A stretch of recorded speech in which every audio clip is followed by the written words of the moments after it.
मैं राम अवतार Meena, assistant professor political science. आज इस वीडियो के माध्यम से भारत की विदेश नीति के आदर्श उद्देश्य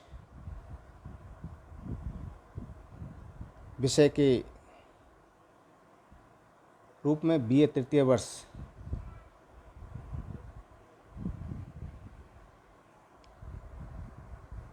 को ध्यान में रखते हुए हम आज इस के ऊपर चर्चा करना चाहेंगे।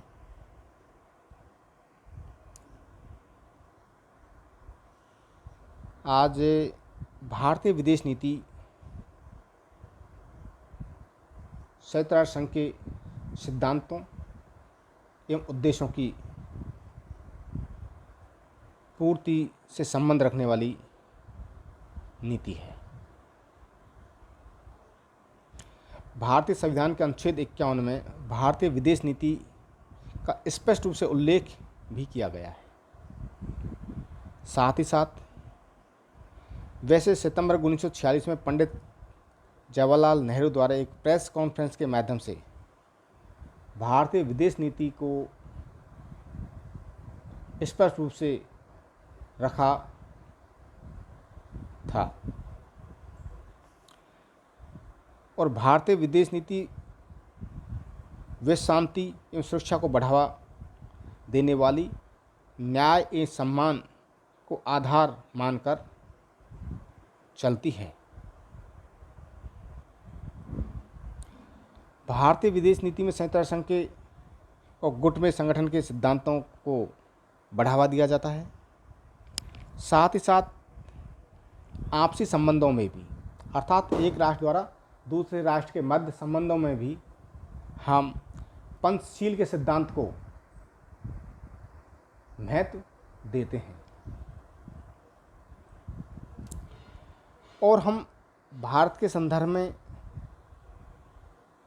प्राचीन समय में जाना चाहेंगे या मध्यकाल में जाना चाहेंगे तो ये महसूस होता है कि प्राचीन समय से भारतीय सभ्यता एवं संस्कृति स्वतंत्रता, समानता एवं विश्व बंधुत्वता के सिद्धांत पर टिकी हुई है। भारत हमेशा से ही स्वतंत्रता का पक्षधर रहा है। इसलिए हम प्राचीन समय में अन्य राष्ट्रों के साथ संबंधों को जब देखते हैं और मध्यकाल में जब हम देखते हैं तो भारत आक्रांता नहीं होकर के सहयोगी के रूप में या समानता के आधार पर संबंधों का निर्धारण करता है। वैसे आज भारत विश्व का विशाल भूगोलिक क्षेत्र वाला राष्ट्र होने के साथ साथ विशाल जनसंख्या वाला देश भी है और स्वतंत्रता से पूर्व भारत की कोई स्पष्ट विदेश नीति भी नहीं थी, परंतु स्वतंत्रता से पहले नेहरू के प्रेस कॉन्फ्रेंस के माध्यम से हम भारतीय विदेश नीति को देखने का प्रयास कर सकते हैं। परंतु भारतीय संविधान निर्माण की रूपरेखा में डॉक्टर भीमराव अंबेडकर द्वारा भारतीय संविधान के अनुच्छेद 51 के माध्यम से भारतीय विदेश नीति को स्पष्ट रूप से रेखांकित किया है, जिनमें हम निम्न उद्देश्यों के आधार पर कह सकते हैं कि हमारी विदेश नीति का आधार ये निम्न बिंदु होने वाले हैं, जिसमें प्रमुखतः इन बिंदुओं के ऊपर प्रकाश डाला जाता है। जैसे अंतर्राष्ट्रीय शांति एवं सुरक्षा को प्रोत्साहन दिया जाए या उसको महत्व दिया जाए या उसको संरक्षण दिया जाए। इसके लिए भारतीय विदेश नीति हमेशा कारगर या समर्थक रही है। साथ ही साथ जो अंतर्राष्ट्रीय विवाद हैं उन विवादों का हल भी आपसी मध्यस्थता के आधार पर ही ढूंढा जाए और परस्पर राष्ट्रों के मध्य जो संबंध स्थापित हों वो सम्मान के आधार पर, समानता के आधार पर, स्वतंत्रता के आधार पर स्थापित किए जाएं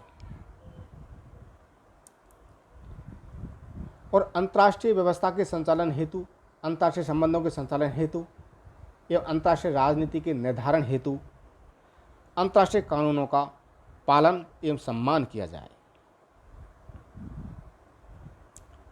सैनिक गुटों एवं सैनिक संधियों से भारतीय विदेश नीति अपने आप को पृथक रखती है और अंतर्राष्ट्रीय मंचों पर भी सैनिक गुटों का या सैनिक संधियों का कहीं न कहीं विरोध करती रहती है, क्योंकि सैनिक संधियां और सैनिक गुटों से विश्व शांति के लिए खतरा होने की संभावना बनी रहती है।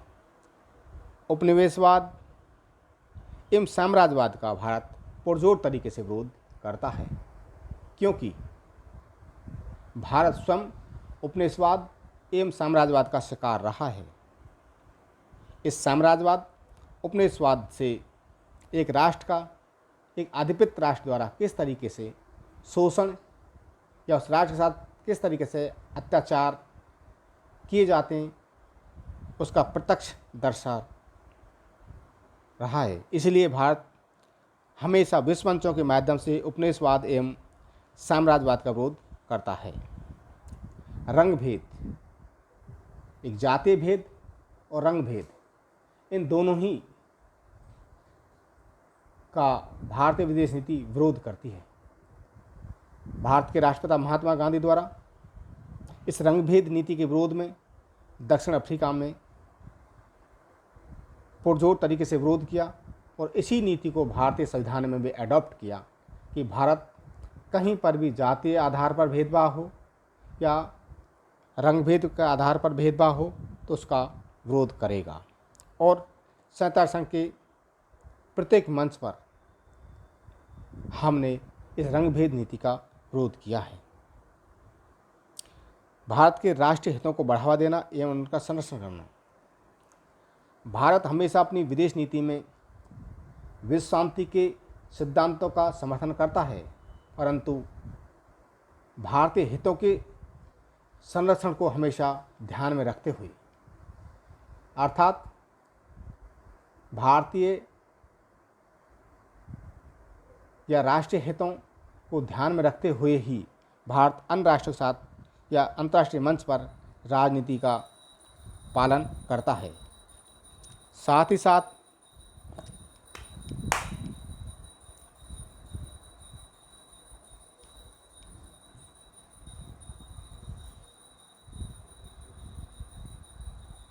पड़ोसी राष्ट्रों के साथ मैत्रीपूर्ण संबंध बनाने के सिद्धांत का समर्थन करता है।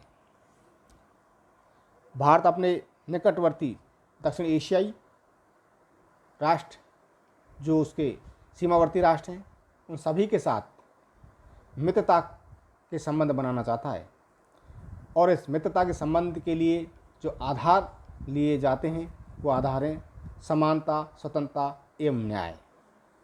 इन्हीं के आधार पर वह पड़ोसी राष्ट्रों के साथ संबंधों का संचालन करता है। विश्व मंचों पर, अंतर्राष्ट्रीय विश्व मंचों के ऊपर विकासशील राष्ट्रों के हितों के संवर्धन के लिए, समर्थन के लिए या नई अंतर्राष्ट्रीय अर्थव्यवस्था के स्थापना के लिए विकासशील राष्ट्रों के हित में नीति बनवाने के लिए हमेशा प्रयासरत रहता है, क्योंकि भारत स्वयं एक विकासशील राष्ट्र है और वो इन मंचों के माध्यम से विश्व शांति में विकासशील राष्ट्र सहयोग दे सकें, इसके लिए प्रयास करता रहता है। अंतर्राष्ट्रीय शांति के लिए सबसे वर्तमान समय में बाधक तत्व के रूप में आतंकवाद का जन्म हुआ है और स्वयं भारत भी इस आतंकवादी प्रवृत्ति से पीड़ित भी रहा है। इसलिए भारत हमेशा संयुक्त राष्ट्र संघ के माध्यम से या गुटरबे संगठन के माध्यम से या अन्य जो भी मंच हैं विश्व राजनीति पर, उन सभी मंचों पर आतंकवाद के विरोध के लिए, आतंकवाद उन्मूलन के लिए सभी राष्ट्रों को एकजुट होकर के इस समस्या के समाधान के लिए प्रयास करने के लिए प्रयत्न करता रहता है। और भारत की इस आतंकवाद विरोधी नीति के प्रयास के परिणाम स्वरूप ही आज संपूर्ण विश्व आतंकवाद को विश्व शांति के लिए खतरा संयुक्त राष्ट्र संघ द्वारा भी घोषित किया गया है। और आज विश्व के विकसित राष्ट्र, खासकर यूरोपीय राष्ट्र, अब आतंकवाद उन्मूलन के लिए भारतीय नीति के साथ मिलकर के प्रयास करने भी लगे हैं। पर्यावरण संरक्षण एवं उसको बढ़ावा देना। भारतीय संविधान के अनुच्छेद भारत के नीति निर्देशक तत्वों के अंतर्गत पर्यावरण संरक्षण को विशेष महत्व दिया गया है और इसी को ध्यान में रखते हुए भारतीय विदेश नीति में भी पर्यावरण संरक्षण को बढ़ावा दिया जाने लगा है। हम प्रत्यक्ष रूप से देखते हैं कि पृथ्वी सम्मेलन 1992 या एजेंडा 21 में भी भारत विश्व पर्यावरण को ध्यान में रखते हुए विश्व के पर्यावरण को सुरक्षित या संरक्षित या स्वच्छ बनाने के दृष्टिकोण को मद्देनज़र रखते हुए हमेशा अंतर्राष्ट्रीय मंचों के माध्यम से विकसित राष्ट्रों के ऊपर दबाव डालने का प्रयास करता है, जिससे कि विश्व पर्यावरण संरक्षण के हित में सभी राष्ट्रों द्वारा मिलकर के कार्य किया जा सके। अतः भारत के प्रयासों के माध्यम से, संयुक्त राष्ट्र संघ के प्रयासों के माध्यम से एवं अन्य पर्यावरण संरक्षण संगठनों के माध्यम से आज सभी देश अपनी विदेश नीतियों में पर्यावरण संरक्षण के विषय पर विचार विमर्श करने लगे हैं। अतः हम कह सकते हैं कि भारतीय विदेश नीति विश्व शांति, विश्व स्वतंत्रता, समानता, बंधुत्वता के तहत ही अपनी विदेश नीति का संचालन करती है। और भारतीय विदेश नीति हमेशा ही वसुधैव कुटुंबकम के ऊपर टिकी हुई है, क्योंकि भारतीय विदेश नीति 1947 के बाद के आधार पर हम बात करें, उसके पहले भी हम देख सकते हैं कि भारत हमेशा विश्व के लिए हमेशा विश्व शांति का एक समर्थक, विश्व शांति को बढ़ावा देने वाला, हमेशा मानव अधिकारों की रक्षा करने वाला, संरक्षण करने वाला ही रहा है। इसीलिए भारत हमेशा अन्य राष्ट्रों के लिए खुला हुआ भी रहा था। इसीलिए यहाँ पर विदेशी लोग शिक्षा अध्ययन करने के लिए, धर्म ग्रहण करने के लिए या भारतीय सभ्यता संस्कृति को जानने के लिए या व्यापार के रूप में आते रहे। आज भारत अपनी इन्हीं उद्देश्यों को आगे बढ़ाने के लिए, विश्व शांति के उद्देश्य के लिए समर्थन और सहयोग देता रहा है। इसीलिए संयुक्त राष्ट्र संघ के शांति मिशनों में भारत द्वारा हमेशा बढ़ चढ़ करके भाग लिया जाता है और हम ये आशा और अपेक्षा भी रख सकते हैं कि भारतीय विदेश नीति हमेशा शांति, स्वतंत्रता और सम्मान, न्याय के ऊपर टिकी हुई है और हमेशा इनको बढ़ावा देती रहेगी। धन्यवाद।